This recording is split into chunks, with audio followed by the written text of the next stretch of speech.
get right into this. For those who are not familiar with how you started Qualtrics, everyone knows what you do at Qualtrics, right? I mean, you're like the hometown. Everyone here knows Qualtrics, I'm assuming. I don't know. How many people know Qualtrics? All right. Yeah. Okay. A few of them. Some of them. Yeah, maybe all of them. So you're a unicorn. Your company's worth over $1 billion. How did you begin? What was the beginning of Qualtrics? This is just 13 years ago. You woke up and... No, it didn't happen that way. I think a lot of people have heard this story. I'll try to kind of give a refresher on it. My father's an academic, and it's kind of an interesting story because my father had cancer, and I was a junior in college, and I was working down in LA one summer, and he calls me and he says, basically, I've got like 3 months to live. And so I stopped everything. I dropped out of school, and I came back to spend time with my dad because he'd go through radiation and chemo treatments, and then he'd come home with like nothing to do. So he was always fiddling around with technology, and I said, hey, look, I'm going to come do what you do. And we started working together, and he couldn't speak because he had throat cancer. And I kind of helped him position this idea and said, hey, let's go take this to the world instead of just your academic research, which you've always done. And kind of the rest is history. We had 20 customers by the time he recovered, and this was in a house over in Provo, and his only rule was don't take venture capital, go blow this up as big as you want. I don't care what it is, but just no venture capital, and we're going to stay in our basement forever. And so, 4 years later, he ended up taking a Fulbright over to Moldova, an international Fulbright scholar. And at that point, the second he left, I moved out, and the rest is kind of history. And he never really engaged past that, but he's always been, he's a true academic researcher, a scientist, a kind of 0 to 1 individual where he's a creator. He has to do stuff that's never been done before. And so I think the two of us, that became a great partnership, and it all happened here in Provo. So it's pretty cool. What I really think is interesting about that story is he told you not to take VC funding. And I find that, so I'm out in the Bay Area. I'm actually, for those who don't know, I'm from here. I grew up in Salt Lake City, Utah. But a lot of the companies out there, from the beginning, they're looking for angel investing, seed money, Series A. A lot of them don't know how they're going to be profitable, but they're pitching this idea. You waited for a really long time to take VC funding, and a lot of the companies here in Utah seem to wait, build their business, become profitable, and then look for the VC funding. Why is that? So I think at the time, I think it's probably a little bit harder to do nowadays than it was then. At the time, we were probably 20 million in revenue with 10 million in profit before the first VC reached out. We were 50 million in revenue. So you didn't even reach out. They were like, no. hold up, look at this company. Yeah, no one even talked to us, right? We were 50 million in revenue with 30 million in cash before we took a dime, right? So it's a hard conversation when you've got a founder making $1 million a month, and you're like, hey, hold up here. We're going to raise 70 million. And they're like, what's wrong? I'm like, life's really good right now. I'm making all this money. We've got this great business. We're growing at 100%, and we're at $50 million. Why am I going to bring someone? Nothing's wrong. Nothing's wrong with the business. It's actually scaling beautifully. And it's like, wait a minute. No, there's a multi-billion-dollar opportunity here. We've got to think about our business a little different and take all that money and put it back into the business and scale. And that's when it's kind of the tale of two companies. One's like, we're going to go slow, and the other one, 2012, we're going to go fast. So I always talk about the nail it then scale it. Like, once you've nailed it, it's easy to scale. And it was like, it's go time. The market's ready. The customers are ready. Our products are ready. Our team's ready. Like, let's go. And that's why you've seen us go from 150 employees in 2012. We were 400 last year, and we hired 400 more this year. We've gone from 1 office to 5 offices globally in 18 months. And I think we've taken it all in stride, which is really hard to do, but it's because we let it bake so long, and then it's easier to scale. But what I see a lot is entrepreneurs trying to scale it when they don't even have it baked at all, and that's like, nothing could be worse than hell for me than trying to do that. Like, you've got to know where you're going, and you've got to know that the ship you're on is going to be able to withstand that scale. Because if it's not, you can't run in front of the team, and you can't run in front of your product or your market. It gets really difficult, and it's going to be super frustrating. I think it also becomes very tempting for companies once they become profitable. Not only do they look enticing to VC firms, but to other bigger companies that might want to buy them. And you've chosen not to go that route. You just kept going and took some VC money and were able to rapidly grow. Why did you not go for acquisition? Yeah, I think that's an interesting one, because I think until you're faced with those options, the optionality, I mean, like, I'm a big fan of having options and having agency to do whatever we want to do. Basically, my goal at Qualtrics is I want to be able to write my story. I don't want anyone writing it for me. And so when it came down to, I mean, the one that people talk about, there's others, but when it came down to the one where we had a choice to sell for $500 million, and I hadn't scaled anything. It was basically me, my dad, and my brother, and it was go home, right? And when it came down to that, or take venture capital. So this was all on the table at one time, and I was kind of going back and forth, and it was really more like, what do you want to do? What do you want to be when you grow up? And that's a hard thing for people to answer. You know, what do you want to be when you grow up? And I didn't know. I got in the car with my wife, and like we drove south. We're going south. And we didn't get past like Nephi before it was like, Ryan, you're going to go do this, and the path of least resistance is keep going. Because you don't have anything else you're going to do. You're probably going to go start something else again. And you've waited so long for Qualtrics to be where it's at. Why wouldn't you just keep going on this? Why wouldn't you go take it to the next level? You don't want to be in the basement again. The basement sucked, right? No one knew about us. We couldn't hire people. Like, that's not the best part of scaling a company. Everyone thinks it's starting it. Well, you start it to get to where Qualtrics is today, and then once you get here, you sell and go start it again? Actually, it's really weird. So we came up with this thought that actually we want to keep going. And I was sitting down with Mike Moritz, and I specifically remember this dinner, and he's with Sequoia, and he's the guy that gave Steve Jobs his first money, and Larry and Sergey. And he said, what's going on in Utah? I said, what do you mean? He's like, it's like none of you guys will go all the way. You always get out. And I was like, and he's like, you've got an offer on the table. If you take that, I think it's great for you. But if you don't, you're the kind of entrepreneur that we want to invest in. You're our guy. So I don't need to tell you anything else. And then as I'm leaving the dinner, he's like, oh, and by the way, Ryan, I believe you can do this in Utah. That's really big, because there are some VC firms that will want you to move to the Bay Area and be closer.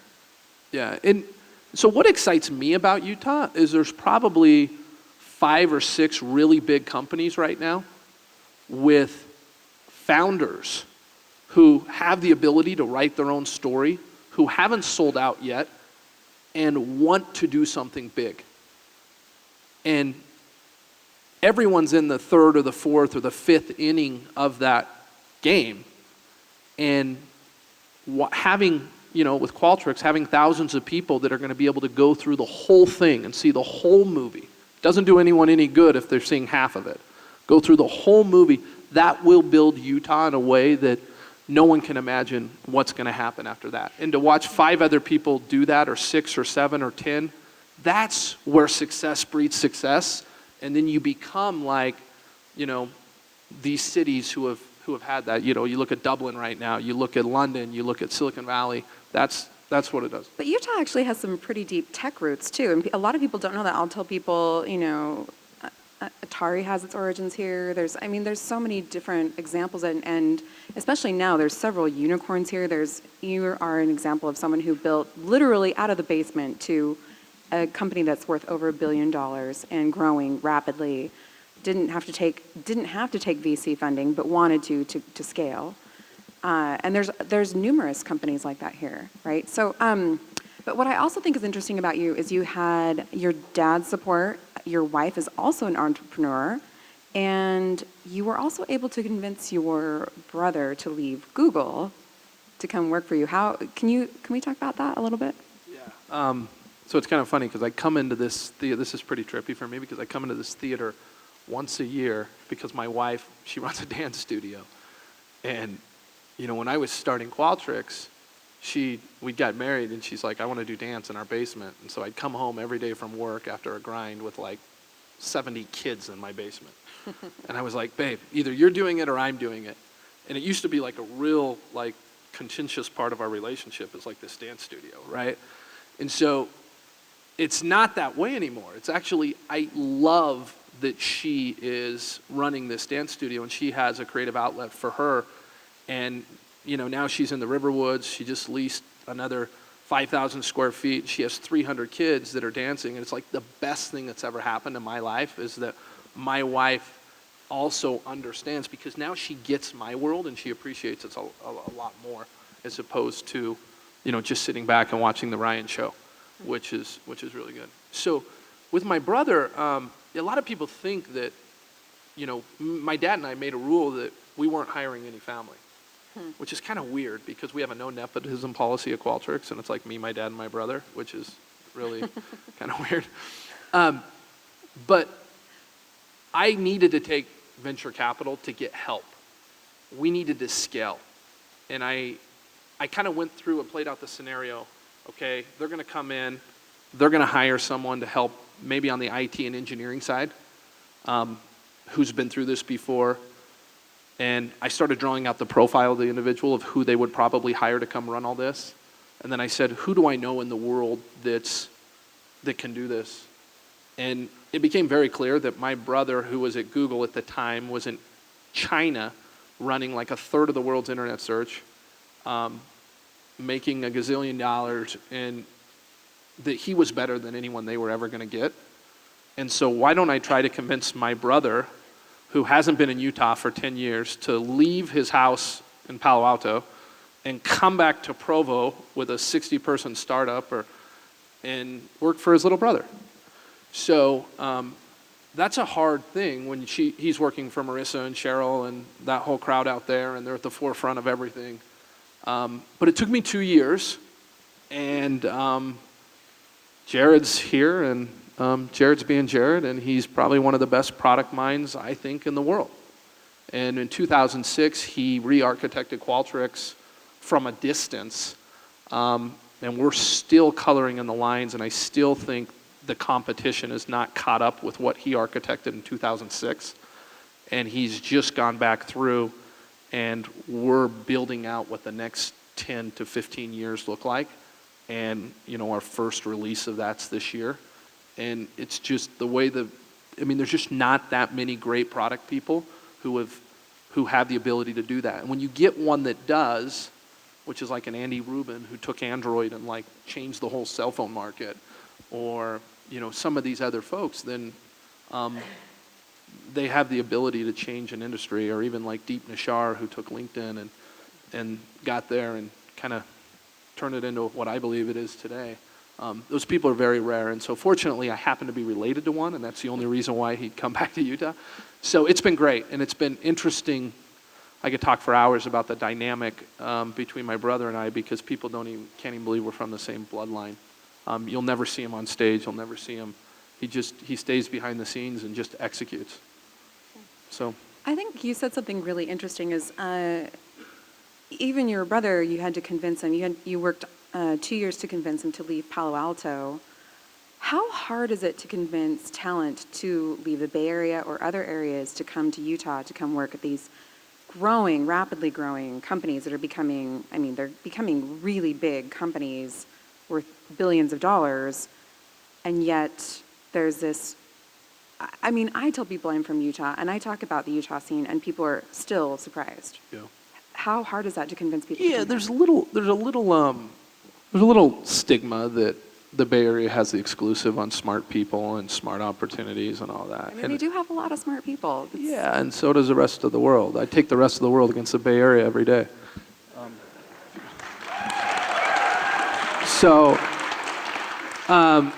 But nothing's like Silicon Valley in the same way, because I truly believe that success breeds success.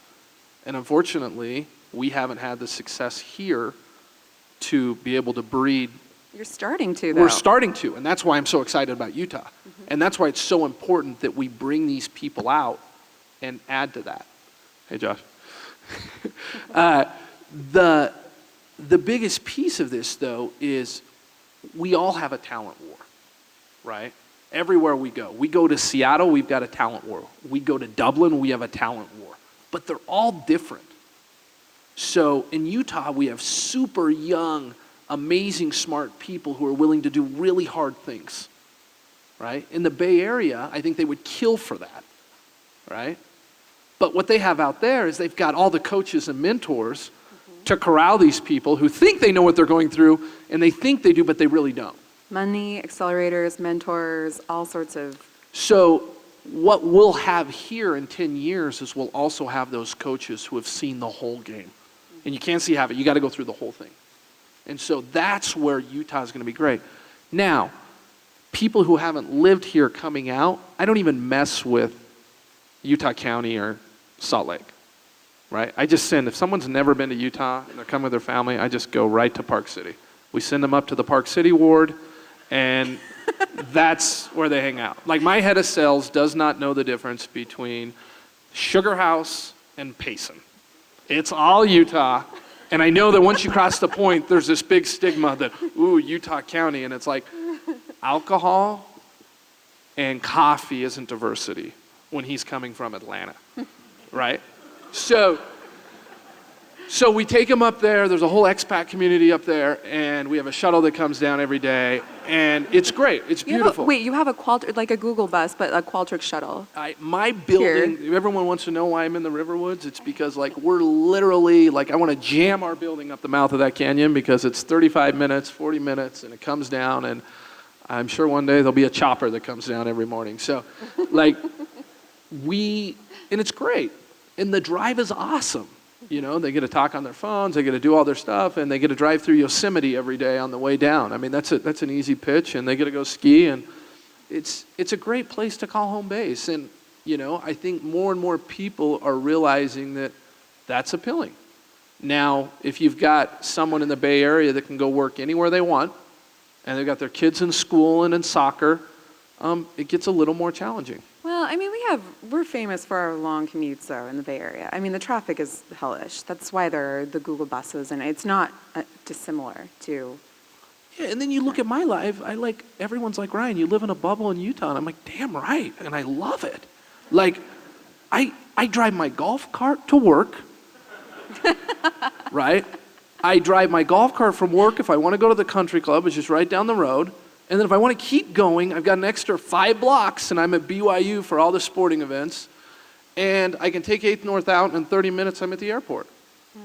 So, like, what's there not to like about that? Like, I think someone else has to think about that. So That sounds really nice. yeah, that's appealing. Wow. If you're into that. What am I doing? And I don't have a bunch of dinner meetings that I have to go to with a bunch of other entrepreneurs. So when I'm done with work, I can be done with work. Though we're never really done. But that's the other thing.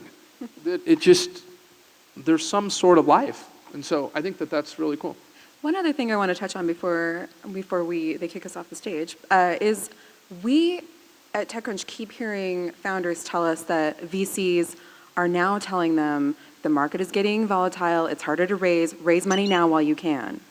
Raise money now while you can. And I'm sure you have heard the same thing. What advice do you have for founders that are getting told to raise now, raise now, raise now? Yeah, look, there's no right or wrong playbook. Study the people who have come before you very, very well. Don't just surround yourself with people who have had it all gold, right?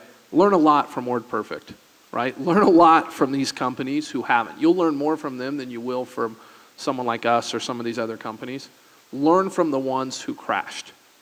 And I don't think people do that enough when they're starting a business. Yeah, timing's important.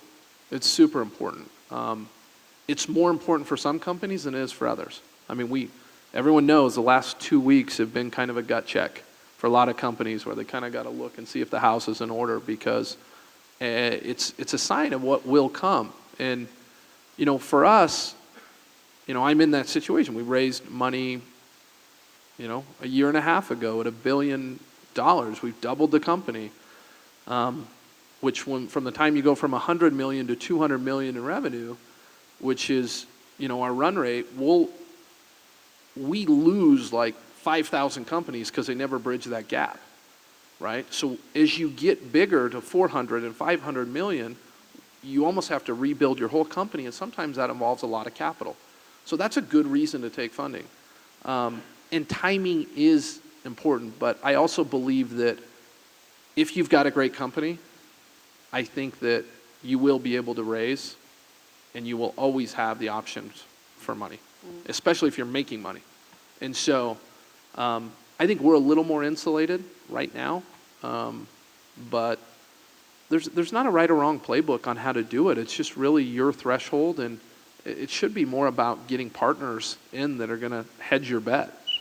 And I don't think people believe that as much as, it's all about the valuation round. I took $100 million less on our first round to go with Sequoia and Excel. All right? I didn't even shop my last round when we raised it over $1 billion. We raised $150 million. I did two presentations. I started on Wednesday. I did 2 presentations. The one on Friday closed by the time the group got to the airport. The other group called me on Monday, and I said, sorry, it's done. And the reason why is because I know that it's not about just the check. It's about who do I want to be in the tent with for the next 5 or 6 years that are going to allow me to go write that story that I want to write. And who share that vision. It's not about just, hey, I need some money. But you weren't always in that position. You built your company up to a point where people were calling you and wanting to invest in you. Yeah, that's why I said it's a different model for different people. Absolutely. And I think more companies could learn from that. I think a lot of companies think, well, this is the playbook. This is why we need to go raise money. This is why we have to go do it. No, it's not. Because here's how this plays out. I've talked to you about this. I've talked to 5 or 6 of these companies that we all admire and talked to their founders, from Microsoft to Michael Dell to all these groups. And everything is about runway. How much runway does an entrepreneur have to be able to write that story, right? And Michael Dell has a lot of runway. He's still involved because he owns so much of his company. And so as much as I want to go raise at $3 billion right now, I like how much of our company we own. And so that's the trade-off that I've got. And it probably doesn't matter at this point much for us, but some of these younger companies, it really matters. Because we were stubborn and we didn't raise money. We ended up with about 45% more of our company than we should have. Mm-hmm. I mean, if you raise from certain venture capitalists, it depends on the terms, but they could eventually ask you as CEO. Yeah, and all of that's what you want to protect yourself. But everyone thinks, oh, I'm going to go raise right now, and they raise and give up. That's the most expensive money they'll take.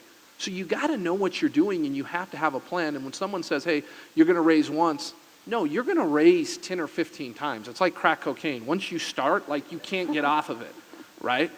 And it's like having children. Oh, when are you going to have a kid? Oh, here it is. Oh, when are you going to have your second? Oh, here it is. So you're constantly trying to go through that, right?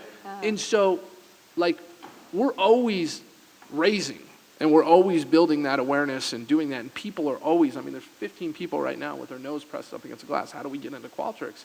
And I've got to ask myself, hey, do I like what value are they adding there? But more than that, what I love about the situation we have here in Utah is you've got a lot of founders that everyone should learn from that have a runway. And they got a long runway, which means they can mess up a lot. Here's the one other thing, I know you have something to say on this, is there are quite a few companies valued at over $1 billion right now that do not have any revenue coming in. You do. A lot of Utah companies do. And if the market were to go south, you're protected because you didn't take more than you needed. Yeah, I think it's like a mortgage. It's like an interest-only loan, right? You've got to look at that. So that's what I love about what's going on here is you've got some real businesses that can sustain. And it's no secret that the public markets are not valuing companies like the private markets are. It's pretty simple. You just go look around and look at the $1.9 billion public companies and then run through all of their revenue and be like, okay, this company's valued at 1.9. They can never get over $2 billion in valuation, and their revenues $300 million and they're growing at a 60% clip. And it's like, crap, right? So you've got to decide like what's real or what's not. But like I said, that's why I'm so excited about what's going on here. And so my number one advice to these entrepreneurs is like, give yourself some runway. Because really where you start's not going to be where you end up. And it's always going to take longer than you think. It always has. Every product we've released, everything we've built, it's never, very rarely is it coming in a shorter time than we thought. It's always going to take longer. Thank you so much. All right, This has thanks. been